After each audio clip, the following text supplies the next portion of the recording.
നമുക്കാ ഊക്ക് എവിടെയൊക്കെ ഉണ്ട് എന്നൊക്കെ തപ്പണമെങ്കിൽ വീഡിയോ ഉണ്ടാവും കേട്ടോ.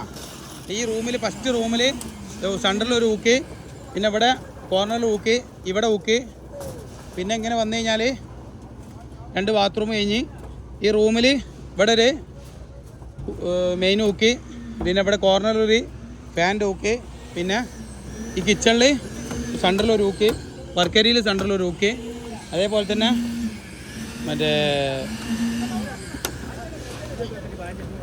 വെച്ച് പറഞ്ഞുതരാം. ലിവിങ്ങിലൊരു ഊക്ക്, അത് ഒന്ന് സെറ്റ് ആയിക്കോട്ടെ, എന്നോട് വെക്കാം. ഷേപ്പാക്കാം. ഇവിടെ താത്തിരി അവിടെ താത്തിരി, അവിടെ കൂടുതലാണ്. അവിടെ ഇടല്ല, അതിൻ്റെ ഉള്ളിലിടല്ലേ. ഇവിടെ ഡൈനിങ് ഹാളിൽ കിച്ചണിലൊരു ഊക്ക്, വർക്കേരിയിൽ ഒരു ഊക്ക് ഇട്ടാ, സെൻറ്ററിൽ ഊക്ക് കെട്ടാണ്ട് ഊക്ക്, പുറത്ത് സൺസൈഡിൽ 2 ഊക്ക്, പിന്നെ ഇവിടെ റൂമിൽ ഒരു ഊക്ക്, ചെറിയ ഊക്ക്, പിന്നെ ഈ റൂമിലും അതേപോലെ തന്നെ ഒരു ഫാനിന് ഒരു ഊക്ക്, പിന്നെ അപ്പുറത്ത് തൊട്ടിക്കൊരു ഊക്ക്.